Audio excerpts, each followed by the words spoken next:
Hey guys, Mark here again. So what we're going to do now is we're going to start cooking our way day by day through the different wines in the box. So the first recipe that we're going to do is some lovely roasted cherry tomatoes, tossed in some basil with some spaghetti, roasted garlic with this cracking Sauvignon Blanc.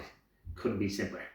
So the first thing we're going to do is get our tomatoes roasting. So get your oven on 180 degrees. And then you just want to get these nice ripe cherry tomatoes like these. The better you get, the better it's going to taste. So basically just half the cherry tomatoes. I won't bore you to death by doing all of these. But just half them all and throw them into a roasting tin. Then you want to get about, I don't know, 6 cloves of garlic. It might sound like a lot, but trust me, it's not. You don't need to peel the garlic. Just take the flat of your knife, put it on the edge of the garlic, and just give it a bit of a bash like this, and put it in the roasting tray in its skin.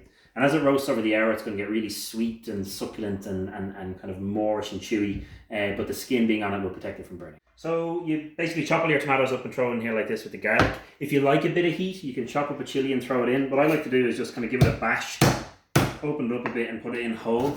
That way you get a little bit of heat without too much sort of aggression on the palate. And basically you just want to give these guys a good coating of olive oil, some pepper, and a good bit of salt. Tomatoes like a lot of salt, garlic likes salt. And then just mix it all, mixed, and throw them in the oven for an hour and forget about them until then. So before you take your tomatoes out of the oven after they've been roasting for about an hour, just get a pan of boiling water going, and also get a frying pan because that's what we're going to put the tomatoes into. So when you take them out, they should look like this, dehydrated and gooey and delicious, and you see the garlic has got all soft and mushy. So just take the garlic skins off the garlic. Maybe don't do it your bare hand. Take the chili out unless you like it really hot. And what we want to do is put a tiny bit of oil in the pan. And we just want to scrape all of this into the frying pan to cook down a little bit more.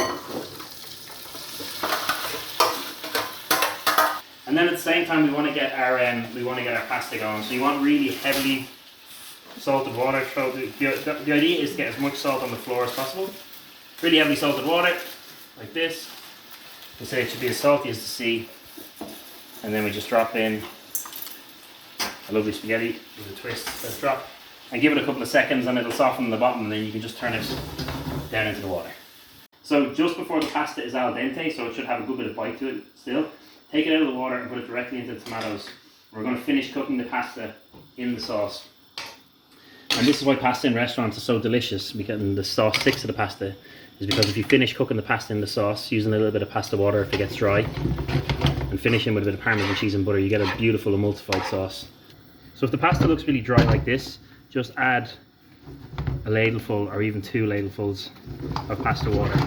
And you want to keep tossing the pasta in the pan, and that's what will bind everything together and make a beautiful emulsion.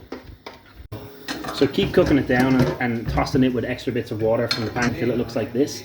And then when it gets to this stage, just turn the heat down low and add a big handful of Parmesan cheese.